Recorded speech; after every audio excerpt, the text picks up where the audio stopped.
Good morning everyone. So you get to know about Dingle. First, a briefing history of our town, significant people and local heroes, geography, culture and references. Brief history of our town. Name origin. The name Dingle has multiple purpose origins. According to local oral tradition, it may stem from Old Karaya, roots conveying the concept of leaning or propping, similar to the pre-colonial name Sumandig, meaning to lean one thing against another. Another legend attributes it to the lipi, a type of reddish soil found along the Jalur River banks that Spanish explorer observed. Some sources also suggest Dingle means to choose or to select in Hiligaynon. August 16, 1850, officially named the town of Dingle by order of Governor General Antonio de Orbistondo, become independent from Dueñas. Significant people and local heroes. General Adriano Dayot Hernandez, Dayot, September 8, 1870 to February 16, 1925. Born in Dingle to the prominent Principalia Familia of Fernando Hernandez and Lucia Dayot. Lead the Cry of Lingkod on October 28, 1898. The first armed uprising for independence in Iloilo Province. And next, become aide to General Martin Delgado and Chief of Staff of the Revolutionary Government in the Visayas, November 1898. Represented Iloilo at the Malolos Congress. First Filipino Director of the Bureau of Agriculture, 1916.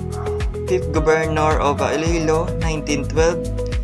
Camp General Adriano D. Hernandez in Dingle is named in his honor, serving as headquarters of the 301st Infantry Brigade of the 3rd Infantry Division of the Philippine Army.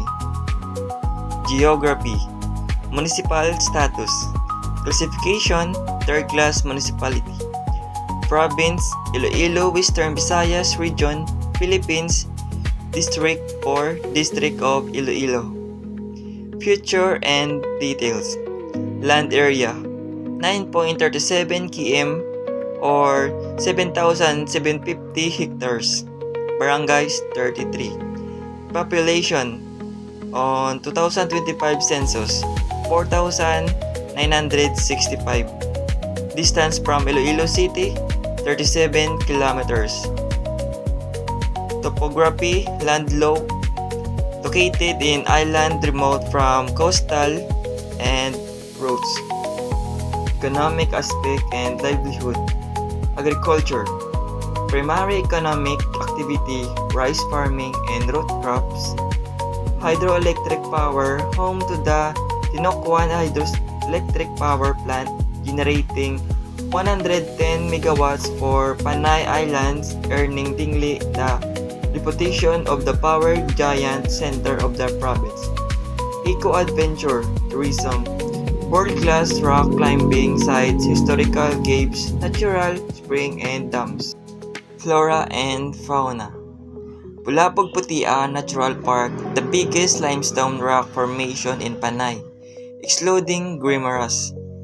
Designated as a national park through Congressional Bill number 1651, it covers 834.003 hectares across 5 barangays and contains 33 known caves. Culture.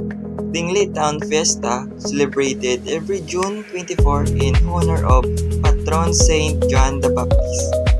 Pagdion Festival, held every 4th week of October, commemorating the Cry of Lingkod, the first revolt against the Spaniard in Panay. Language, dialects. Hiligaynon or Ilonggo. Primary language spoken, Karaya.